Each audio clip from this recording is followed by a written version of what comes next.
Bonjour à tous, je vous retrouve pour la nouvelle recette de la semaine et cette fois-ci je vous propose une recette simple, efficace et surtout ludique. Est-ce que vos enfants ou est-ce que vous-même aimez manger le chou-fleur? C'est vraiment le légume de saison, automne-hiver. Alors la crème du Barry, la crème de chou-fleur, on est d'accord, ça passe, mais quelle est votre façon à vous de sublimer le chou-fleur? D'ailleurs je vais faire un petit test qui écoute ce que je dis dans ma vidéo. Alors si au bas de cette vidéo vous aimeriez mettre en commentaire votre recette fétiche au chou-fleur, n'hésitez pas, j'ai hâte de vous lire. Alors moi, aujourd'hui, je vais faire le chou-fleur façon pizza. Est-ce que vous avez déjà testé? C'est une recette qui a déjà été tendance il y a quelques années et qui revient au goût du jour parce que effectivement on a de plus en plus de personnes qui sont allergiques au gluten ou autres, donc ça c'est une très belle alternative pour déguster un type de pizza. Je dirais ça comme ça. Et bien cette fois-ci, dans notre pizza, il n'y aura pas de mode pétrin, pas de mode fermentation, il y a tout simplement pas du tout de farine. Jusque-là, vous me suivez? Je suis sûre que certains ont déjà la réponse. Et bien, je vous propose de faire tout simplement une pizza au chou-fleur. Et oui, la base de la pizza, c'est tout simplement du chou-fleur mixé avec des œufs et du fromage. On la découvre? Allez, je vous retrouve sur Cookidoo. C'est une recette réalisable au TM31, TM5 ou TM6. Allez, c'est parti! Alors, vous allez tout d'abord pouvoir préchauffer votre four à 220 degrés. Il faut vraiment le cuire sur un four très très chaud. Deuxièmement, il nous faudra du papier cuisson parce qu'on va l'étaler. En fait, c'est une pâte qui va être granuleuse. On va pas pouvoir l'étaler de façon simple comme une pâte à pain. Donc, on prépare une plaque avec 2 feuilles de papier cuisson. Et là, on va mettre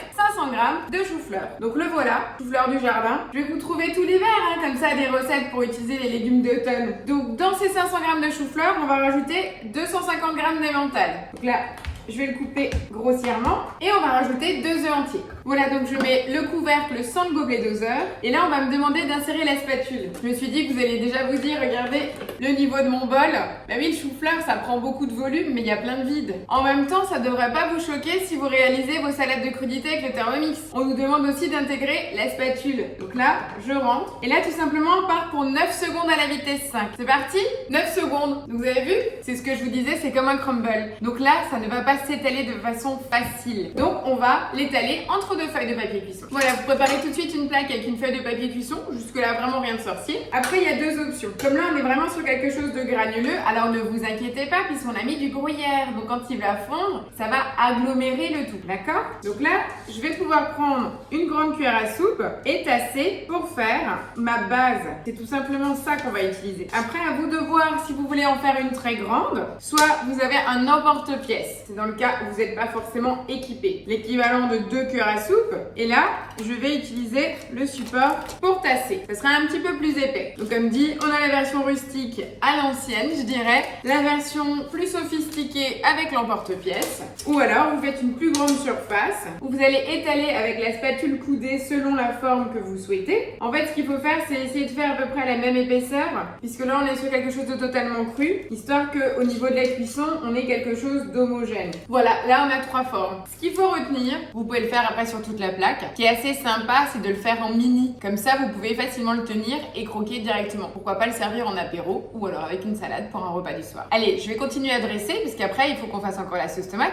et la garniture. Donc une fois que j'ai fini d'étaler l'ensemble de ma préparation, donc j'ai opté pour la version sophistiquée que je trouvais plutôt pas mal, en rond, parce que je trouve que pour l'apéritif, c'est parfait. Donc voilà, j'ai la version sophistiquée et la version différence d'essai selon les envies. Donc voilà. Maintenant que mon four est bien chaud, je vais donc pré-cuire l'ensemble de ma base pendant une dizaine de minutes. Et donc le temps que la base est en train de pré-cuire, nous allons continuer et réaliser une sauce tomate pour garnir. Voilà, donc on va mettre un oignon. Donc j'ai sélectionné un petit oignon rouge, une gousse d'ail.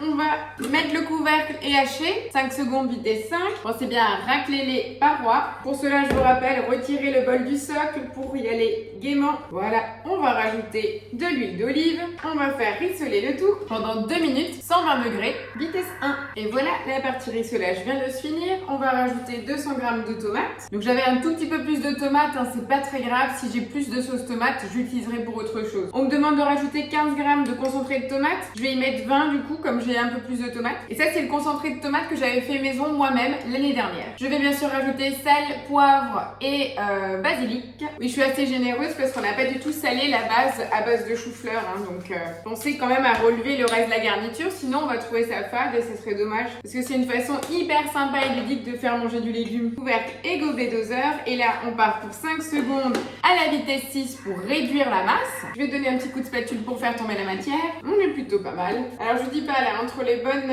odeurs de la tomate avec l'oignon rissolé et juste à l'arrière dans le four, le chou-fleur et le fromage, moi je vous dis, j'ai hâte de pouvoir déguster. Et là, comme c'est une toute mini sauce tomate, hein, on est donc sur une base de 270 grammes de tomates, on part juste pour 5 minutes de cuisson. Après, si vous la voulez un petit peu plus réduite, vous cliquez sur le logo du temps et vous allez rajouter 2-3 minutes, ça pose aucun souci. Voilà, je vous retrouve à la fin de la cuisson de la sauce tomate. On sera à peu près raccord sur le temps de cuisson des bases de chou-fleur et on se retrouve pour la garniture. Voilà, je viens donc de sortir du four la partie donc la base de pizza au chou-fleur, donc en pré-cuisson. La sauce tomate vient de finir, donc il n'y a plus qu'à garnir. Donc regardez, la version sophistiquée, c'est plutôt pas mal. Et là, vous avez une bonne base pour tenir et on va maintenant garnir. Alors, on va garnir. Là, on va dire que c'est très simple, hein, vous faites selon vos envies. Là, vous avez votre petite sauce tomate maison. Donc là, par contre, elle a cuit que 5 minutes. Juste pour info, on a des petits pépins. Donc si jamais vous n'aimez pas cette partie morceaux ou pépins, surtout pour les enfants, je vous montre, c'est pas dans la recette. Vous cliquez sur la petite maison pour enregistrer l'étape. Je remets le couvercle. Je vais mettre juste 10 secondes à la vitesse 10.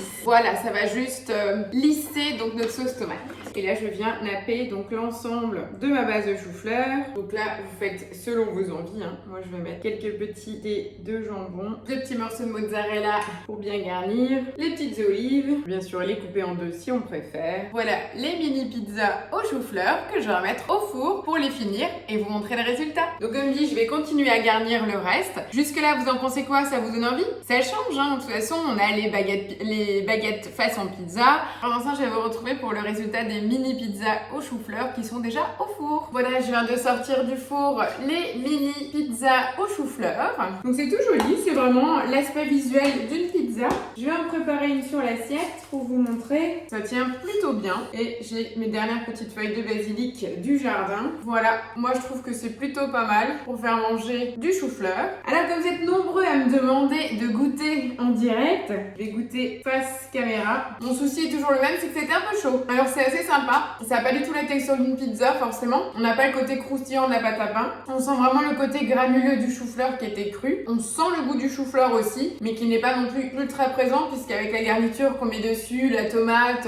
la mozzarella, moi j'ai mis de l'olive. Franchement le tout ça passe plutôt bien. Bon après moi j'aime les légumes donc forcément. En tout cas j'espère vous avoir fait découvrir une nouvelle recette. J'ai hâte de lire vos commentaires, hein. J'attends donc de voir quelle est votre recette fétiche du chou-fleur. Et puis faites-moi vos retours comme d'habitude au bas de la vidéo. Je vous donne rendez-vous à la semaine prochaine pour une nouvelle recette en vidéo. Ciao ciao, passez un bon week-end.